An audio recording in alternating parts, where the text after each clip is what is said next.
Good morning, good afternoon, good evening, wherever you're joining us from around the world, and welcome back to episode 3 of the Limitless Mindset podcast. And as always, I'm here with my colleague, Machtel Vos.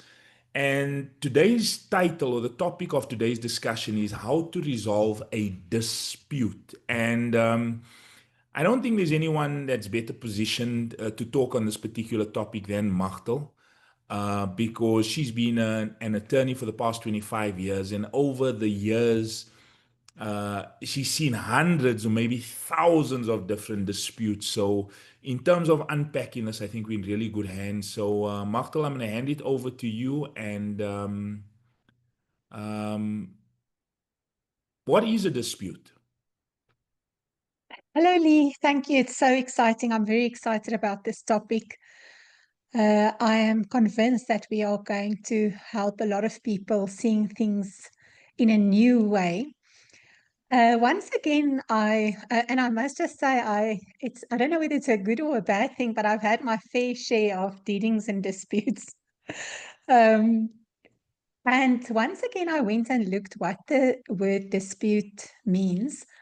And it's a disagreement between people resulting from differences in opinions, ideas, and attitudes, and arising from conflicting values or needs.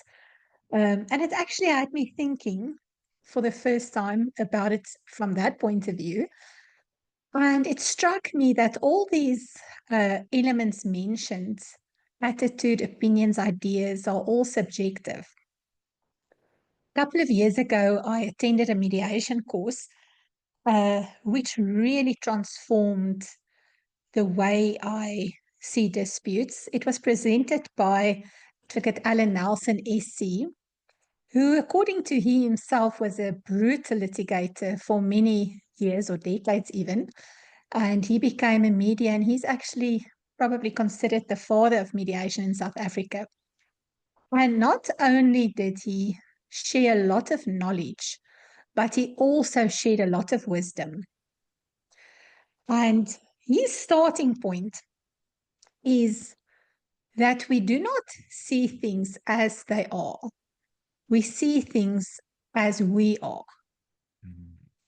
And it boils down to perception. And the second profound thing he said is that all disputes arise from dignity violations. And according to mediation, we rather resolve the dignity violation. And it got me thinking quite a lot about it. And it really changed the way I practice. And in litigation, I always use the system MICE. It refers to what drives people. People are driven by either money, ideology, coercion, or ego. So when I consult with a client or when I cross-examine a witness, it's always important for me to quickly assess what drives them. And in my experience, I found that people who are money-driven are sometimes easier to bring to the party in terms of resolving a dispute because they tend to look at it more clinically, and it's a numbers game for them, what makes sense. Mm-hmm. Ideology-driven people are the ones that say, I'm doing it because of the principle of the case. It's a principle matter. It's a matter of principle. So money is not the driving force. So they will, because of the principle, possibly spend more money on a dispute than what the dispute is actually about. Coercion needs to be mentioned, although it's not always a relevant option. But if a person is forced somehow in terms of their stance, maybe because of a budget constraint, maybe they're a minority shareholder and they maybe don't agree with the majority shareholder stance, they are in a position where they don't actually have a choice. So we refer then to it as coercion driven. And then ego driven. So those are the guys who want to win at all costs. Mm-hmm. Now, you can see that if people are on different sides without even having a set of facts on the table, how that can be a recipe for a dispute. And then, since becoming more au fait with thinking styles, I also thought about it. What are the impact of our different dominant thinking styles on a dispute? Result driven, so result dominant thinker might lack empathy, and they will think short term, maybe not the best result, but the quickest result. A process dominant thinker will be frustrated with the emotional part of a dispute, and they'll also be very uncomfortable with the fact that disputes often have a lot of unpredictability attached to it. Mhm. And a people dominant thinker, person's dominant thinker, they love harmony. So People, to people be first. opposed to someone might be difficult for them, and they'll find it difficult to be direct and to hold their own ground. Mm. And an ideas dominant thinker might totally ignore the facts, not listen to the other party because they've got their own idea in their head. So it's, it's so interesting just that these driving forces or thinking styles already have a very big impact on how we see disputes. But it also gives a lot of opportunity if you understand it to Mm. resolve it. But I think So, the awareness is the starting point, not even taking the set of facts into account. so that's really interesting information you've given our listeners here. And if anyone listening to this, if you're going through a dispute right now, I want you to listen to what Machtel just shared again, because there's so much value, there's so much information packed into what she's just shared with us. Now, in terms of the dispute process and viewing the dispute from your own perception, um, do you think that, taking into account what you've just shared, the MICE framework, money, ideology, coercion, and ego, and looking at the different thinking styles, if you can understand where the other person's coming from in terms of how they think, their thinking style, and what sort of patterns they're subject to, do you think that will help you get to a more harmonious resolution and quicker, if we understand it, if we're able to see things from the other person's point of view? Definitely. I think it's the key.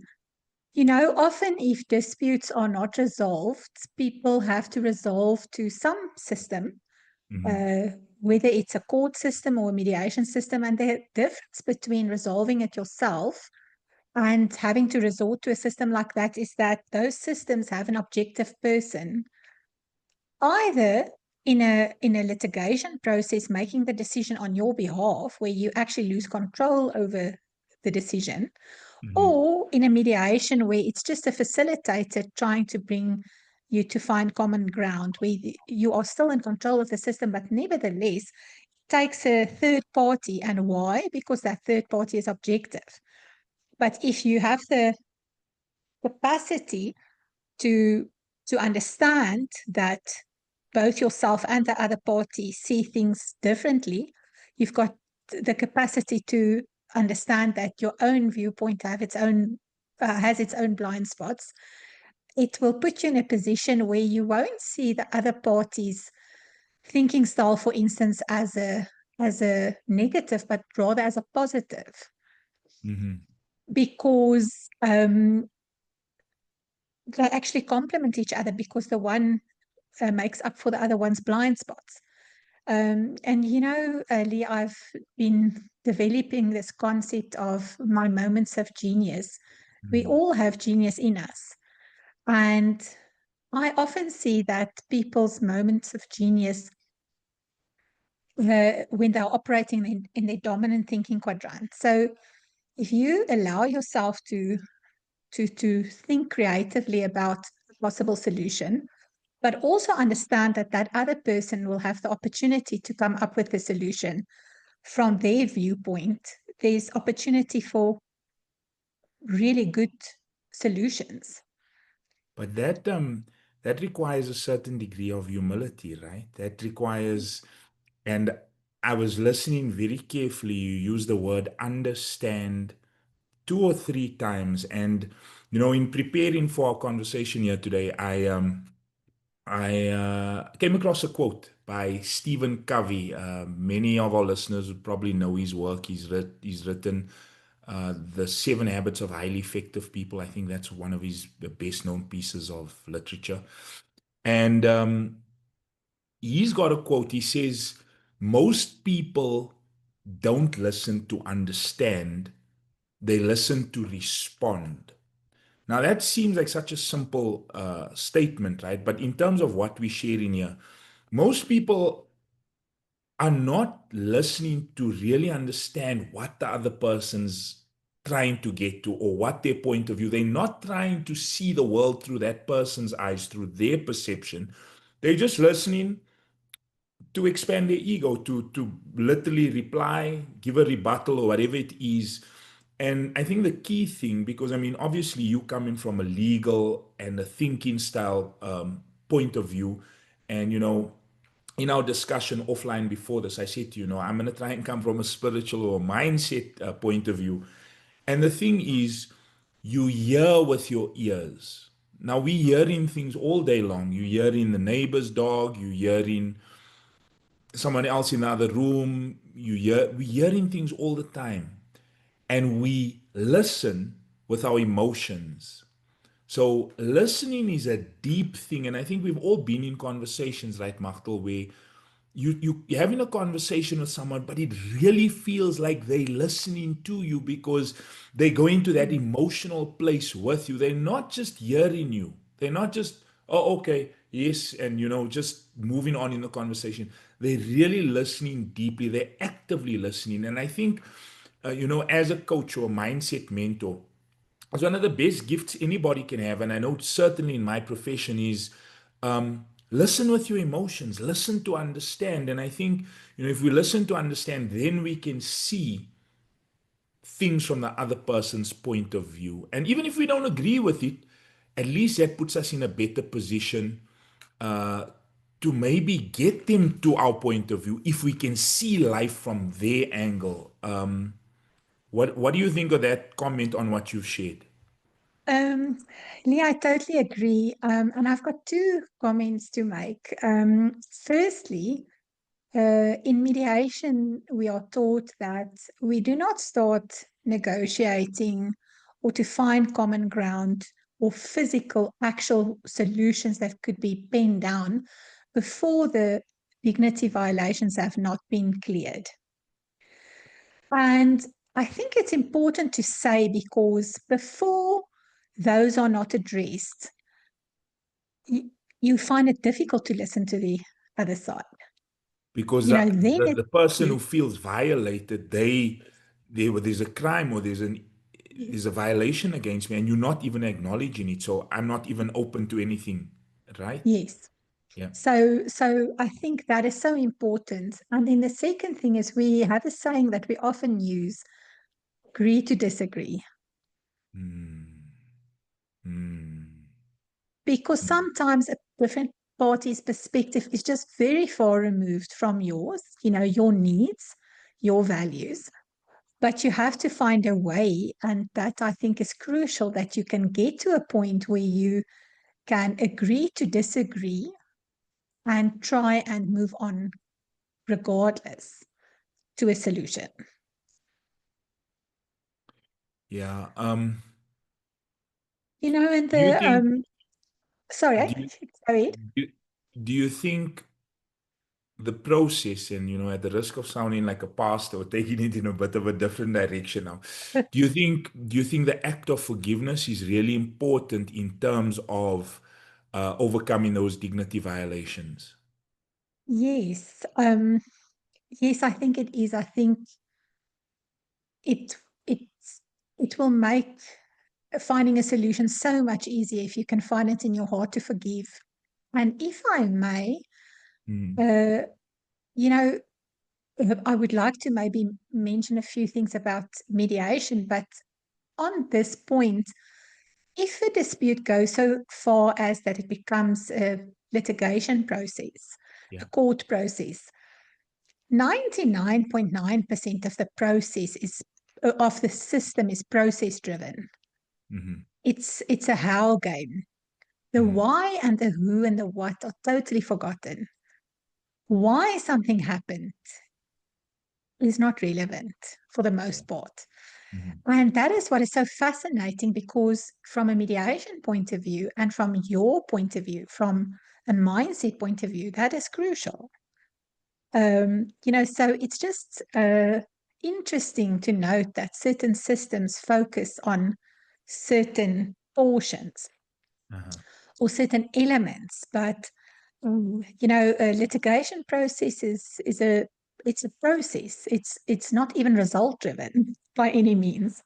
So from a thinking style point of view, if you think about it, best results come from a whole brain process where sufficient time and energy and focus are given to the what, the how, the who, and the why, Hmm. not only the how.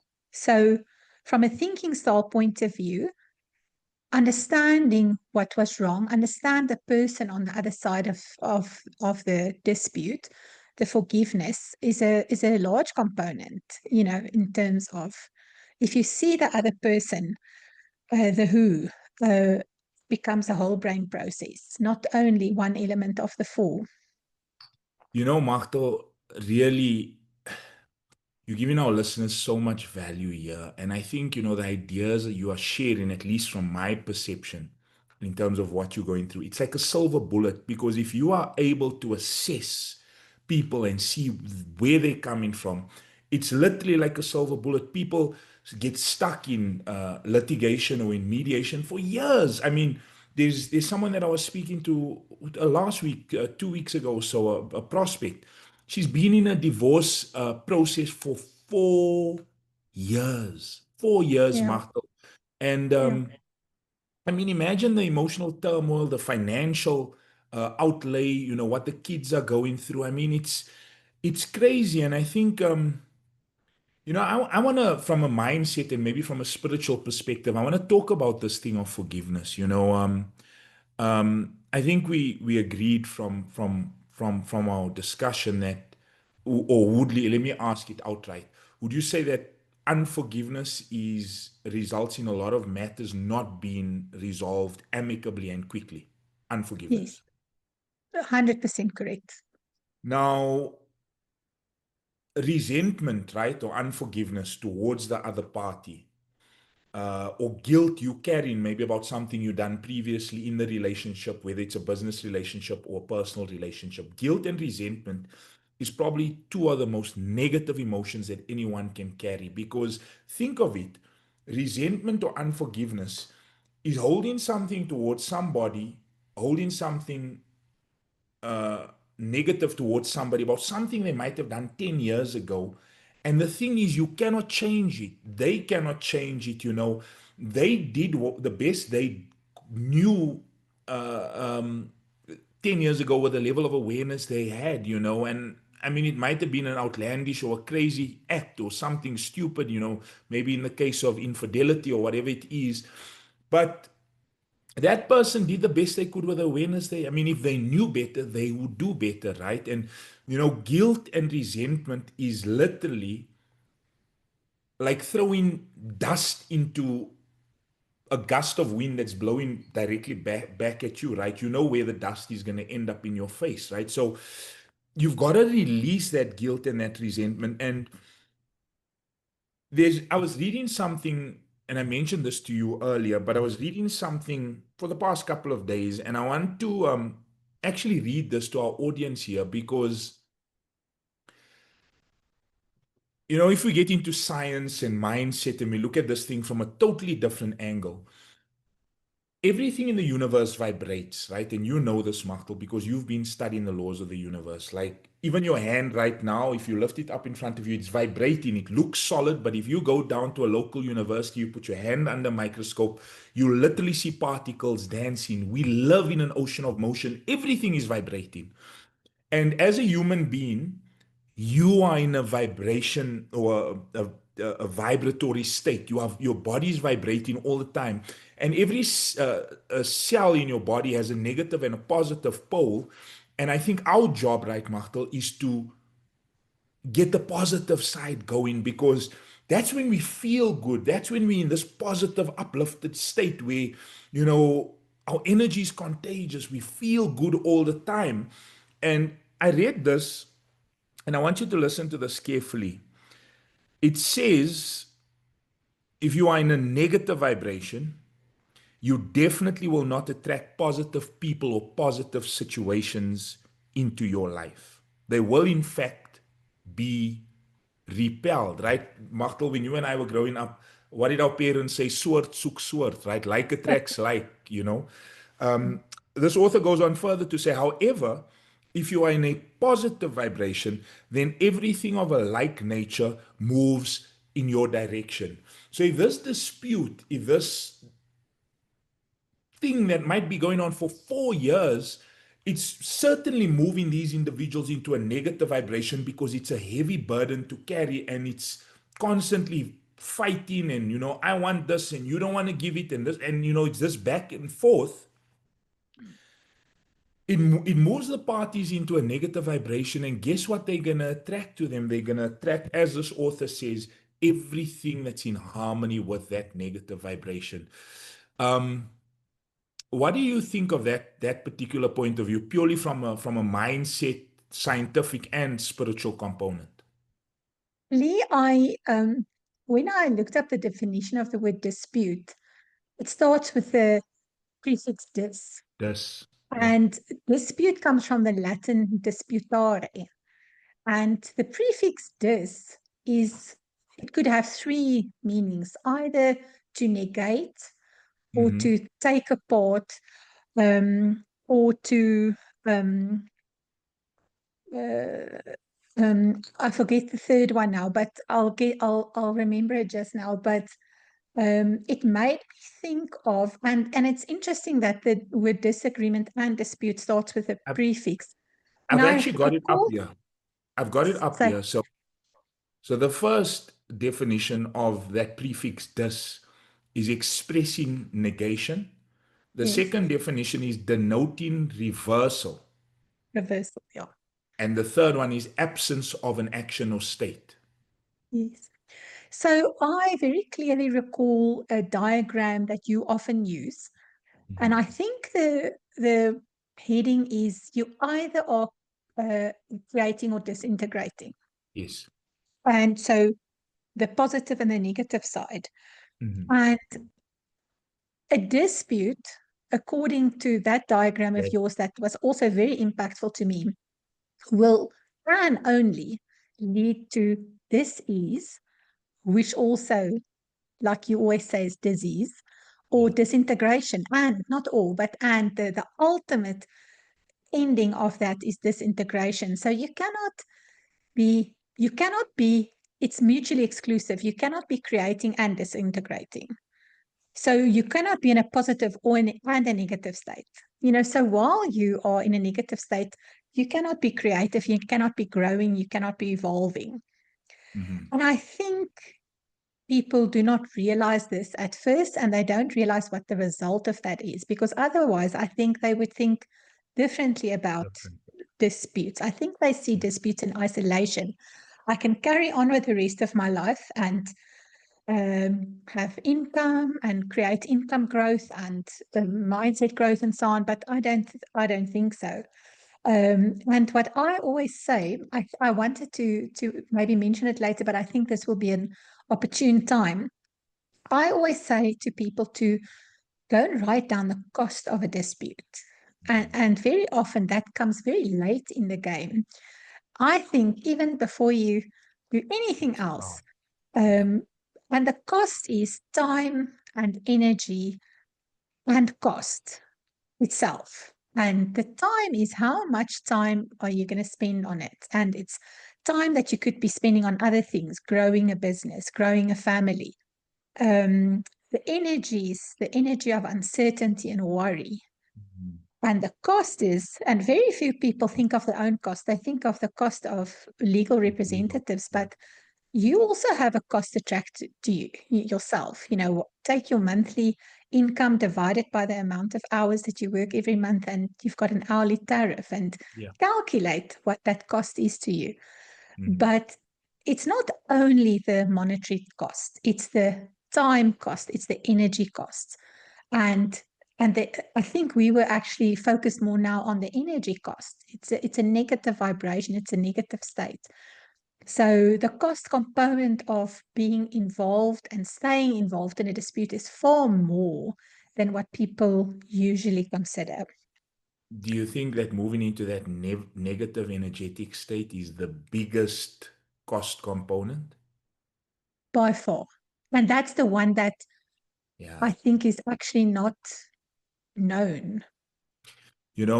My mentor, the late and legendary Bob Proctor, he was married twice and he went through a divorce. And during the divorce proceedings, the lawyers were trying to find out like what do you want to give her, what's fair, and he said to them, he said, give her whatever she wants. Because I think he understood where to go and get the money. He understood how to recreate and how to rebuild something. So for him, he was doing exactly what you take your clients through, right? Is the cost component. What is this costing you? And I think, not knowing, I just know the story, but not knowing his point of view, I'm sure he was like, this is really not worth the time and the energy and the negative vibration is going to move me into. Just give her whatever she wants and let's move on. Mm.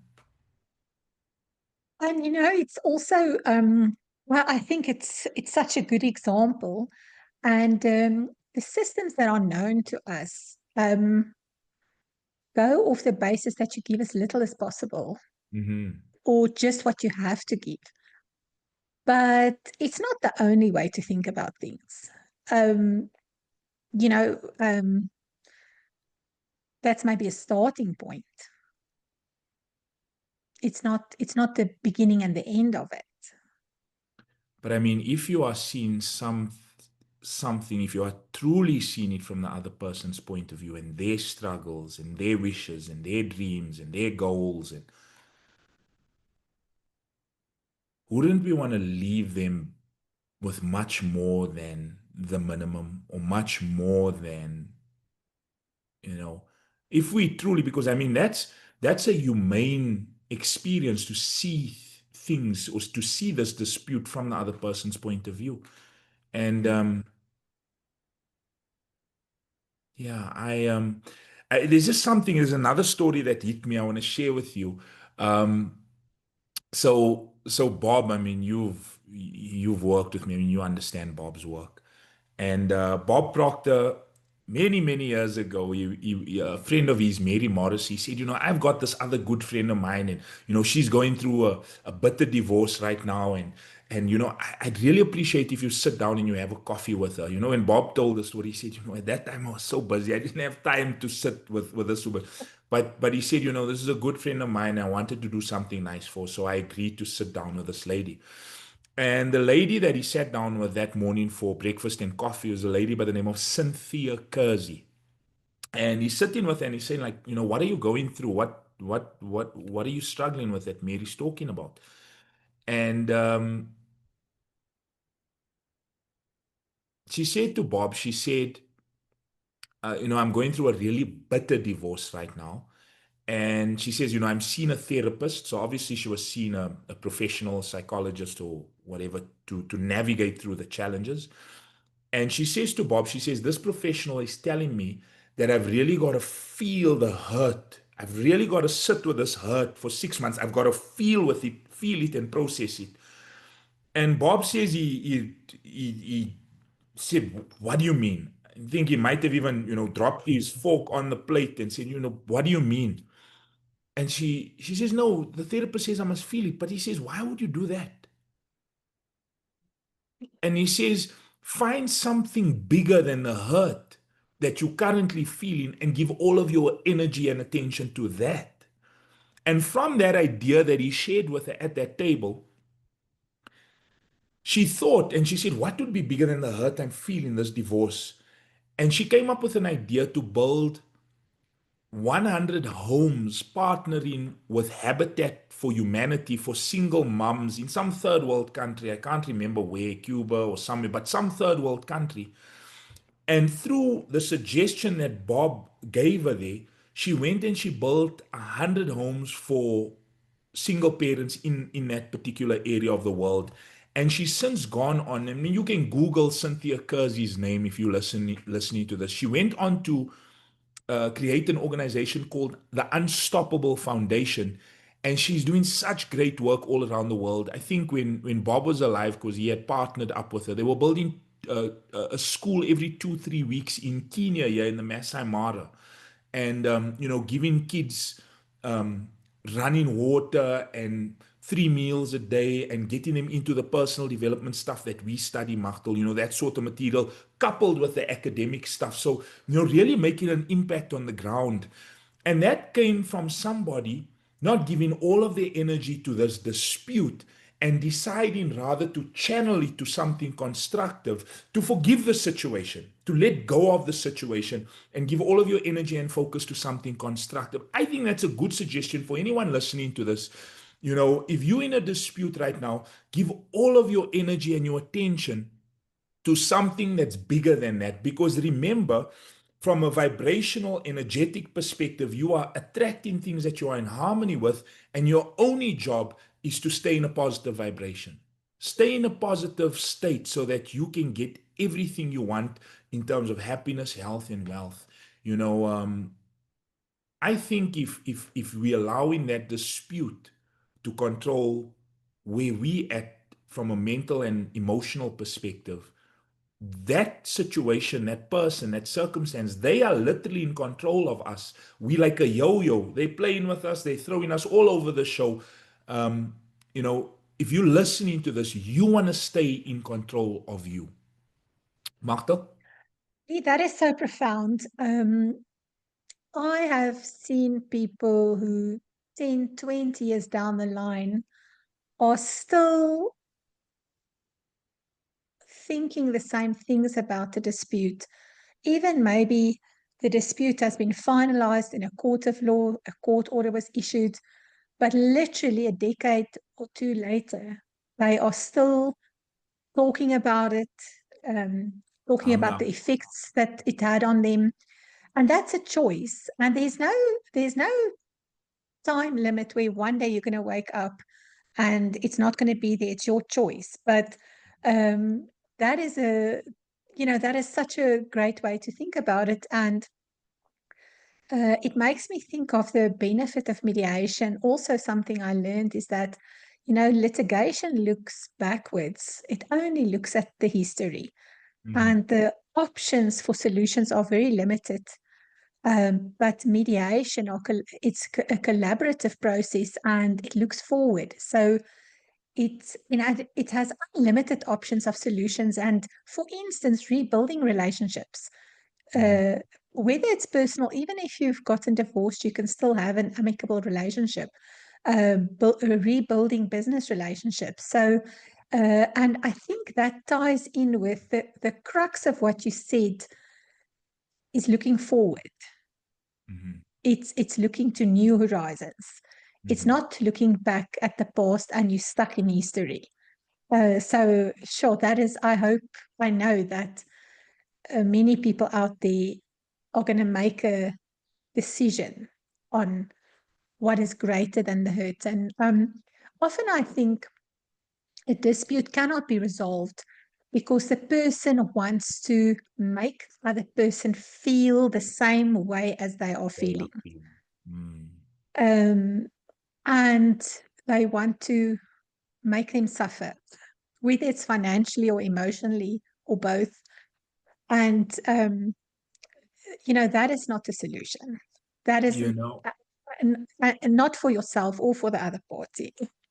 you reminded me when you were talking about litigation being history or something that looks at the past, and mediation being more forward thinking. You reminded me of this, and if you're watching this on YouTube, you might want to pay careful attention to this. I've got an hourglass up, and I want you to let the sand in the top of the hourglass, that represents your future, right? So that's what's coming, it's what lies ahead. Now, if I can put this here, we don't know how much time is in the top of our glass, right, Martel? You and I, where we're sitting right now, we don't know how much time we have left. And the sand at the bottom of the glass here, what's at the bottom? That's the past. Now we can obviously look back and see how we got to where we are. We know what our past more or less looks like, right? Now, there's nothing you can do about the past, that dignity violation, how you were hurt, what happened. There's nothing you can do about the past. It's gone. We can't change it. So to live in guilt or resentment about that thing that happened 5, 10 years ago, it's a dumb game because there's nothing you can do to change it. We don't know how much time we've got left. We don't know what that looks like. The only thing that we have complete control of is what's right here, right now, and it's with the sand that's coming through to the bottom, and that represents the present. So this represents the future. This is the past. It's gone. This right here is the present. Now, to spend your time worrying about what's coming ahead is to waste the only thing we've got, which is right here, right now, or to be steeped, like you say, for these individuals that have come to a successful mediation, or there's an outcome, but they're still caught up in what happened and how they've been wronged and what they went through. They're living in the past, and to live in the future or the past is to waste the only thing we've got, which is right here, right now. So many people live in the past or are so caught up in worry and doubt in the future that they forget to enjoy the moment. And the moment is what is the only thing we have. What we have right here, right now, is the only thing we have. On this thing of forgiveness, there's just two things I'd like to read quickly, if you'll humor me, Martel. This is from a book called Working the Law by Raymond Hollywell. And in that book, he's got a chapter called The Law of Forgiveness. Sure. And he says, forgiveness of sin, right? So the wrong that's been done to you, you feel in this dispute, right? He said, forgiveness of sin means that we must forgive, forsake, and forget the thought of the person or condition which prompted the sin. It means to abandon or let go of the thing you ought not to. To abandon or release the wrong thoughts or idea is to be absolved and liberated from its sinful effects. So when we hold unforgiveness, right, and no matter what religion you subscribe to, it all talks about this thing of forgiveness. To hold on to unforgiveness is to liberate yourself from these sinful effects, what this author's saying, because forgiveness is not letting the other person off the hook or to approve in what it is that they've done to you. It's literally to free yourself. This author, Raymond Hollywell, goes on further to say forgiveness is the first requirement which permits man to be in harmony with the law of his being. And then I want to read a quick short poem for you that he ends this chapter with. The author is unknown, and the poem is called Forgive. Listen to this, Martel. It's so good. He says, that slight misdeed of yesterday, why should it mar today? The thing he said, the thing you did, have long since passed away. For yesterday was but a trial. Today you will succeed. And from the mistakes of yesterday will come some noble deed. Forgive yourself for thoughtlessness. Do not condemn the past, for it is gone with its mistakes. Their memory cannot last. Forget the failures and misdeeds. From such experience rise. Why should you let your head be bowed? Lift up your heart and your eyes. What do you think of that? That is beautiful. That is really beautiful. Such a beautiful way to look at it. Lee, I would like to comment with regards to that, two observations. Uh, the process of litigation takes long. So I've had very often where certain offers are made and they are rejected. And Mhm. several months later, all of a sudden, that offer becomes acceptable. A lot of legal costs were spent in the meantime. But as people get to a different level of acceptance, and time is a healer, then all of a sudden those things fall into place. And to me, it's just such a pity that a lot of cost and time and energy gets spent through that process. And the other observation I would like to make is that very seldom in my career I have seen that a person wakes up in the morning with a purpose to injure Mhm. someone else. Mhm. They are attempting to create their own happiness, but they're not very seldom purposefully I purposeful got in you. hurting someone else. Mhm. So very often, whether it's a business or a personal dispute, we feel rejection or maybe some other feeling as a result of the actions of another person. And it's what it does to us. And we were speaking about self-image, it attacks our self-image or it injures our self-image. And I don't think we should allow someone else to do that. And and you're the expert on that topic. I'm sure you're going to be able to add a lot of value to what I just said. So yes, self-image, and for anybody with this, might be a new concept too. Self-image is the way you view yourself. There was a man back in 1960, a man by the name of Dr. Maxwell Maltz, and he authored a book called Cybernetics. Psyche is the Greek word for mind, and cybernetics is the science of control and communication in the animal and in some machine. And this doctor, Dr. Maxwell Maltz, he wasn't a motivational speaker or personal development teacher. He never got into these ideas around mindset and energetics and all of this. He was a plastic surgeon. And Dr. Maltz is a plastic surgeon, and we're talking self image now. He found that someone would come to him with maybe a skew nose or maybe a bad scar on their forehead or on their chin, and he'd want Dr. Maltz to fix this.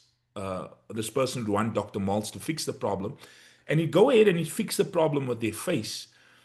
And he noticed with some people after the successful operation, there was a marked change, Machtel, in their confidence, in how they showed up. You're familiar with this philosophy or with this theory. There was a marked change in how they presented themselves to the outside world. There was a different person that came out after that successful operation. And this doctor also realized, because he was operating on so many people, he realized that with some other people, regardless of how successful the physical operation was, there was no exterior change, right? Which led Dr. Maltz to postulate that we've got two images.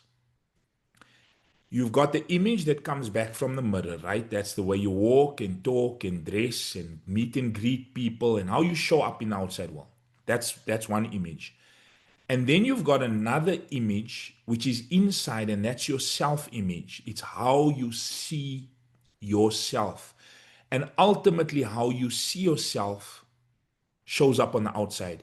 So, in relation to resolving disputes and these, dignity violations, maybe someone's hurt by what the other party did or the indiscretion, whatever they're dealing with, right? And because they might have a, a malleable image or an image that's not fortified, they allow the rejection or they allow what the other person done to affect their self-image and to hit them on an emotional level. Now, I'm not saying we must be devoid of emotion or not go there. I'm not saying that, but we want to take emotion in a positive or constructive direction. But the thing is, if your self image is fortified, like if you've got a really healthy idea, concept of who and what you are, if your partner doesn't want you, hey, you know, if they really knew what they had with me, anybody would be lucky to have me.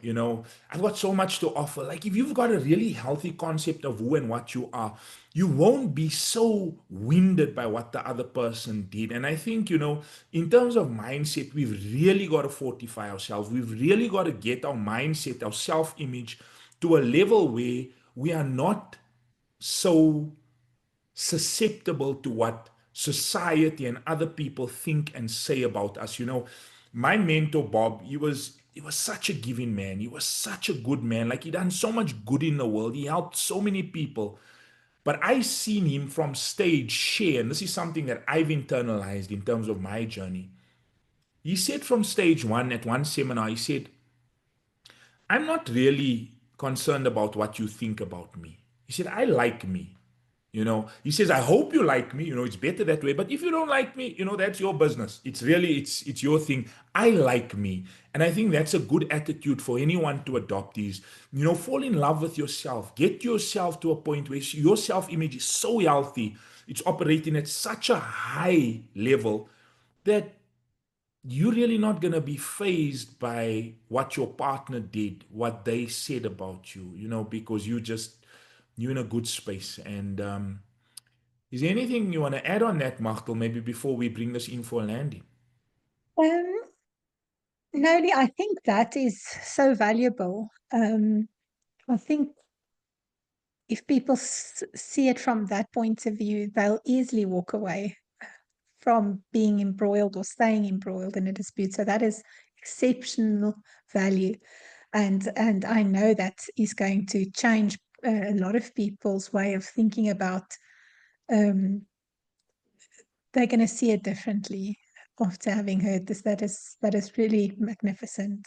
Let me ask you a question, right? So, because you brought this topic up in terms of self-image and Mm. allowing the other party in a dispute to hurt your self-image. How would you suggest, let's say there's a lady out there that's listening to this right now and she's going through a bitter separation, and maybe the ex-husband or the husband is, met another woman and, told her he doesn't want to be with her anymore, whatever it is, but she's really hurt. How would you recommend that she recovers from that from an emotional and a self-image perspective? No, Lee, the systems out there are not going to help anything with regards to that. It's just going to focus on other items and not nothing or no part of those systems are going to assist with that. I would say that, and remember, those systems have other people in control of your life. If there's a judge or a magistrate, um, they are setting the pace. The system sets the pace. It determines the cost and so on. And the ultimate is that you can stay in control of your own life. You can determine the outcome. So obviously, a soundboard is of extreme value. So Mhm. I would always suggest, and I think a lot of disputes would be resolved quicker, both personal and business relationships or disputes, if people were to spend time in terms of psychology or mindset. Mhm. Mhm. Because we all have history, we all have um, things Blind that's happened to spots, us that shaped us and that beliefs. impact on the way we see things. Mhm. So, we can maybe refer to it as baggage, but it's not necessarily that. But I think people should spend more time on themselves and restoring themselves as opposed to staying in a system which is not result driven, it's not person driven, it's a process driven Mhm. system. So my suggestion would be to really do introspection. I Often wanted to dispute.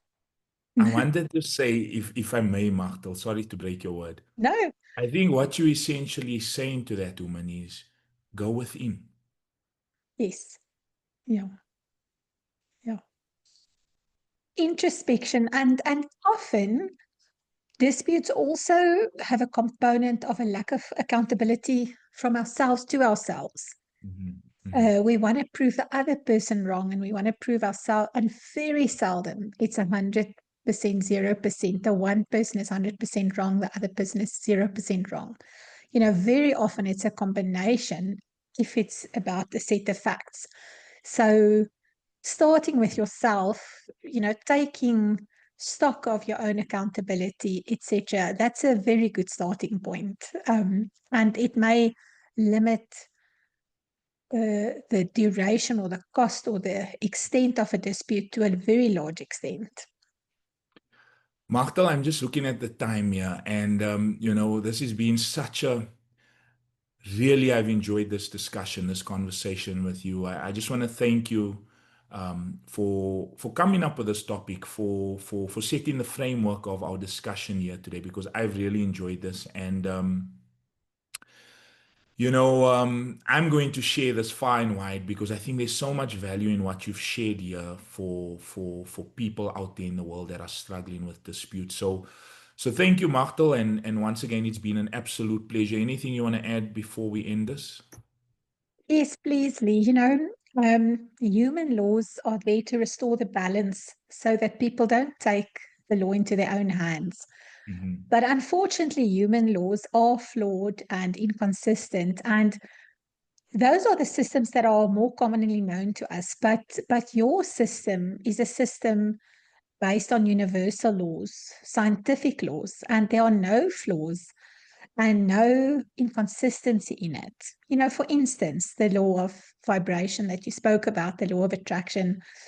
And I think if people spend a lot more time on it and understand the value and the empowerment in that, there are options, and so many of the options don't lie in the human laws to resolve disputes. A lot of it is. That is why it's so empowering for me to have become aware of them, because it's far easier to walk away from something not thinking that we have to be in control of resolving, in the sense that we want to control the outcome, because we feel that will give us a sense of justice, or so to say, um, sometimes we refer to it as karma. It's one way to refer, you know, to it, but it's not necessarily the only way to refer to it. But if you're willing to let it go, there's so much power in it. You know, you just reminded me there of something my mentor used to say as well. He used to say, when we're talking man-made laws, right, the legal system, he used to say there's some laws that you can avoid. But he used to say there are other laws that we cannot avoid. And the thing is, that's those universal laws, and we want to make sure that we are on the right side of it. So, in ending, I just want to say to everyone listening to this, keep yourself in a positive vibration. Listen to this podcast maybe once or twice again. Repetition really is the key to learning and creating awareness, because you're going to get something new from this recording the second, the third time you go through it. So listen to it again, and I hope this has really added value to your life. And thank you once again, Martel, for framing this. Thank you for your time in this discussion. Have a good day, everyone. Bye. Bye.